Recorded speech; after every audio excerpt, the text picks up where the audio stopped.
সংবাদ সবাইকে স্বাগত জানাচ্ছি। আমি ফিরোজ তোহা। শুরুতে সংবাদ শিরোনাম জানিয়ে দেব সর্বশেষ গুরুত্বপূর্ণ আপডেট সংবাদ। শুরুতেই শিরোনাম। ঈদের দিন বিএনপির কর্মসূচি ঘোষণা।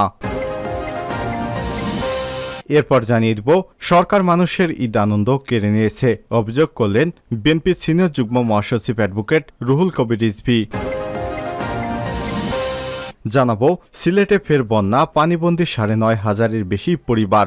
ভারী বৃষ্টি এবং উজান থেকে নেমে আসা পাহাড়ি ঢলে ফের বন্যায় সিলেটের গোয়াইনঘাট উপজেলার ১৪৬টি গ্রাম বন্যায় প্লাবিত হয়েছে। এতে করে ঈদুল আজহার আগেই আবারও পানিবন্দী হয়ে পড়েছে ৯,৫৫০টি পরিবারের মানুষজন। জানিয়ে দিব ঈদের দিন ঢাকার যেসব সড়ক বন্ধ থাকবে। এদিকে ঈদ উপলক্ষে বঙ্গভবনে শুভেচ্ছা বিনিময় করবেন রাষ্ট্রপতি মোহাম্মদ শাহাবুদ্দিন। এবং সর্বশেষ জানিয়ে দিব রাখাইনে বড় সংঘাতের আশঙ্কা, বাসিন্দাদের সরে যাওয়ার নির্দেশ। মিয়ানমারের পশ্চিম অঞ্চলেও প্রদেশ রাখাইনের সংঘাত পরিস্থিতি আরও খারাপের দিকে যার ইঙ্গিত পাওয়া যাচ্ছে। বিদ্রোহীদের সঙ্গে বড় ধরনের সংঘাতের আশঙ্কায় প্রদেশটির রাজধানী সিত্তের আশপাশের গ্রামগুলোর বাসিন্দাদের দ্রুত সরে যাওয়ার নির্দেশনা দিয়েছে দেশটির জান্তা সরকার। আজ এএফপির বরাতে দ্য হিন্দু এ খবর প্রকাশ করে। এতে বলা হয়েছে বাসিন্দারা এএফপিকে এই নির্দেশের খবর জানিয়েছে। বলা হয়েছে গ্রামের বাসিন্দাদের রাজধানী বা অন্যান্য অঞ্চলে চলে যেতে হবে। এজন্য ৫ দিন সময় বেঁধে দেওয়া হয়েছে। নির্দেশ না মানলে সেনাবাহিনী গুলি করবে বলেও হুঁশিয়ারি দেওয়া হয়। বাসিন্দাদের তথ্য মতে রাখাইনের চারপাশের ১৫টি গ্রামের বাসিন্দাদের রাজধানীতে প্রবেশ করতে বলা হয়েছে। তারা চাইলে অন্যত্র যেতে পারবেন। যাই করা হোক না কেন তা দ্রুত সময় করতে হবে। প্রিয় দর্শক, এতক্ষণ শুনছিলেন সংবাদ শিরোনাম, এবারে বিস্তারিত। তবে তার আগে বন্ধুরা, আপনি কোন স্থান থেকে আমাদের সংবাদটি দেখছেন কমেন্ট করে জানিয়ে দিন এই সংবাদ সম্পর্কে আপনার মূল্যবান মতামত। প্রিয় দর্শক, আপনি যদি আমাদের চ্যানেলে নতুন হয়ে থাকেন, ভিডিওটি দেখতে দেখতে চ্যানেলটি সাবস্ক্রাইব করে রাখুন, যাতে করে আমাদের লেটেস্ট আপডেট সংবাদগুলো সবার আগে আপনার কাছে পৌঁছে যায়। এবারে বিস্তারিত। পবিত্র ঈদের দিনে বিএনপির কর্মসূচি। ঈদুল আজহার দিন কর্মসূচি ঘোষণা করেছে বিএনপি। ওই দিন দলের প্রতিষ্ঠাতা রাষ্ট্রপতি জিয়াউর রহমানের কবর জিয়ারত করবে বিএনপির নেতাকর্মীরা। ঈদের কর্মসূচি জানাতে গিয়ে দলের সিনিয়র যুগ্ম মহাসচিব রুহুল কবির রিজভী আজ এসব কথা বলেছেন। তিনি বলেন, সকাল 11:30টায় বিএনপির স্থায়ী কমিটির সদস্যদের নেতৃত্বে দলের নেতাকর্মীরা রাজধানীর শেরেবাংলা নগরে শহীদ রাষ্ট্রপতি জিয়াউর রহমানের মাজারে সূরা ফাতিহা পাঠ করবেন এবং তার আত্মার মাগফিরাত কামনা করে বিশেষ মোনাজাতে তারা অংশ নেবেন। রাত 8:30টায় দলের চেয়ারপারসন বেগম খালেদা জিয়ার গুলশানের বাসায় তার সঙ্গে ঈদের শুভেচ্ছা বিনিময় করতে যাবেন দলের স্থায়ী কমিটির সদস্যরা। আগে প্রতি ঈদে বিএনপি চেয়ারপারসন বেগম খালেদা জিয়া তার স্বামী জিয়াউর রহমানের মাজার জিয়ারত করতেন। 2018 সালের 8ই ফেব্রুয়ারি দুর্নীতির মামলায় রায়ে খালেদা জিয়া কারাগারে যাওয়ার পর থেকে দল এ ধারাবাহিকতা অনুসরণ করছে। সরকারের নির্বাহী আদেশে শর্ত সাপেক্ষে খালেদা জিয়ার মুক্তি মিলেছে। বছরে 2টি ঈদে স্থায়ী কমিটির সদস্যরা তাদের নেত্রীর সঙ্গে দেখা করতে তার রাজধানীর গুলশানের বাসায় ফিরোজায় যায়। ঈদের দিন গুলশানের ফিরোজায় বিএনপি চেয়ারপারসন বেগম খালেদা জিয়া তার নিকট আত্মীয় স্বজন নিয়ে ঈদ উদযাপন করেন। ঢাকায় ছোট ভাই শামীম এসকান্দার এবং তার পরিবারের সদস্যরা রয়েছেন। তারা ঈদের দিন বিএনপি চেয়ারপারসন বেগম খালেদা জিয়ার গুলশানের বাসায় আসবেন। খালেদা জিয়ার চিকিৎসক দলের সদস্য অধ্যাপক ডাক্তার এজেডএম জাহিদ হোসেন বলেছেন, ম্যাডামের শারীরিক অবস্থা আগের মতোই। ডাক্তারের নিবিড় মনিটরিংয়ে তার চিকিৎসা চলমান। 78 বছর বয়সী সাবেক প্রধানমন্ত্রী দীর্ঘদিন ধরেই লিভার, হার্টের সমস্যা, আর্থ্রাইটিস, ফুসফুস, ডায়াবেটিক্স এবং চোখের সমস্যা সহ নানা ধরনের অসুস্থতায় ভুগছেন। প্রতিবার বিএনপির মহাসচিব মির্জা ফখরুল ইসলাম আলমগীর ঢাকায় ঈদ উদযাপন করলেও এবার তিনি নিজের বাড়ি ঠাকুরগাঁয়ে ঈদ উদযাপন করবেন। সকালেই তিনি ঠাকুরগাঁয়ে রওনা হন।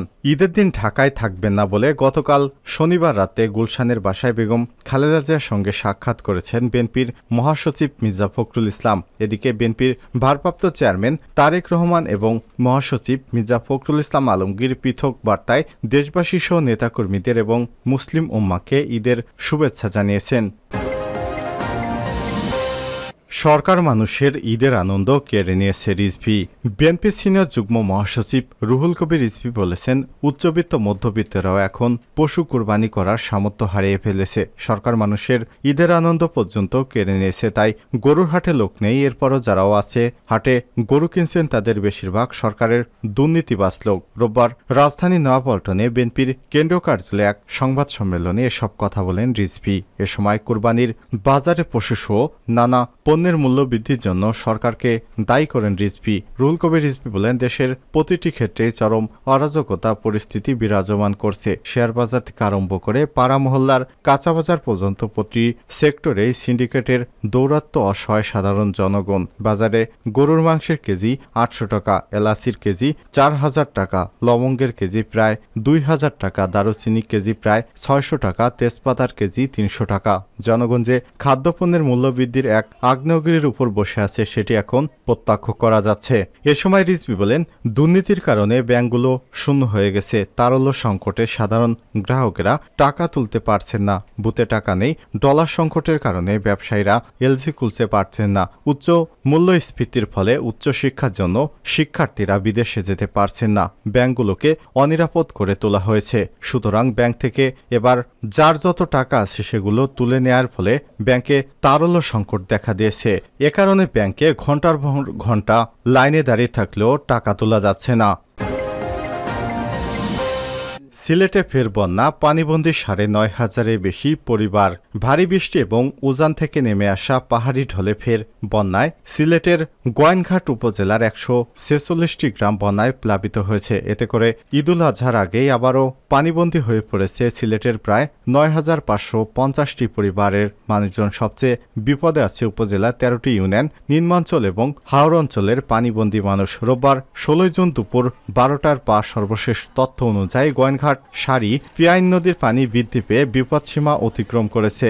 গোয়াইনের পানি ১০.৮২ মিটার, সারি নদীর পানি ১২.৩৫ মিটার, পিয়াইন নদীর পানি বিপদসীমার ১৩.০০ মিটার এবং সারি নদীর পানি বিপদসীমার ১২.৬২ মিটার উপর দিয়ে প্রবাহিত হচ্ছে। এছাড়াও মেঘদূত অ্যাপ IMD তথ্য অনুযায়ী গোয়াইনঘাট সীমান্তবর্তী ভারতের মেঘালয় রাজ্যের ওয়েস্ট জৈন্তা হিলস এবং ইস্ট খাসি হিলস জেলায় আগামী ১৯ জুন ৪৬১ মিলিমিটার এবং ২০ জুন ৪৪০ মিলিমিটার বৃষ্টিপাতের সম্ভাবনা রয়েছে। গোয়াইনঘাট সারি পিয়াইন নদীর পানি বৃদ্ধি এবং বৈরী আবহাওয়া অব্যাহত থাকায় উপজেলা সদর হতে জেলা সদরে যাতায়াতের ৩টি রাস্তার বেশ কয়েকটি স্থানে পানি উঠেছে এবং তলিয়ে গেছে। গোয়াইনঘাট রাধানগর জাফলং সড়কে পানিতে তলিয়ে যায়, যানবাহন চলাচল বন্ধ হয়ে যোগাযোগ বিচ্ছিন্ন রয়েছে। গোয়াইনঘাট থেকে সালুটিকর রাস্তায় ব্রিজ নির্মাণের কাজ চলমান থাকায় যান চলাচল বন্ধ হয়ে উপজেলা সদরের সঙ্গে সিলেট শহরের যোগাযোগ বিচ্ছিন্ন হয়েছে। ঈদের দিন বন্ধ থাকবে ঢাকার যেসব সড়ক। পবিত্র ঈদুল আজহা আগামীকাল সোমবার ১৭ জুন সারা দেশে উদযাপন করা হবে। মুসলমানদের ধর্মীয় এই উৎসব ঢাকায় ঈদের নামাজ পড়তে সবাই চেষ্টা করে তাদের পছন্দের জায়গায়। এজন্য দিনের শুরু থেকেই ব্যস্ত হয়ে পড়ে সড়ক। প্রতিবারের মতো এবারও রাজধানীর প্রধান ঈদ জামাত অনুষ্ঠিত হবে সকাল ৭:৩০টায় জাতীয় ঈদগাহ ময়দানে। এ জামাতে রাষ্ট্রপতি, মন্ত্রিপরিষদের সদস্য, ঢাকাস্থ মুসল্লি, দেশের কূটনৈতিকেরা এবং বিশিষ্ট ব্যক্তিরা নামাজ আদায় করবেন। যার কারণে metropolitan police DMP traffic Ramna বিভাগের পক্ষ থেকে কিছু ট্রাফিক নির্দেশনা দেওয়া হয়েছে। রোববার ১৬ জুন এই নির্দেশনা জারি করা হয়। নির্দেশনায় মৎস্য ভবন crossing, hotel intercontinental crossing, Katabon crossing diversion দেওয়া হবে এবং এছাড়াও আগত গাড়িসমূহ জিমনেশিয়াম মাঠ, ফুলার রোড, মহসিন হল মাঠ পার্কিং করার নির্দেশনা দেওয়া হয়েছে। ওই যানবাহন নিয়ন্ত্রণ ব্যবস্থাসমূহ কার্যকর করার বিষয়ে সম্মানিত নগরবাসীর সর্বাত্মক সহযোগিতা কামনা করছে ঢাকা মেট্রোপলিটন পুলিশ।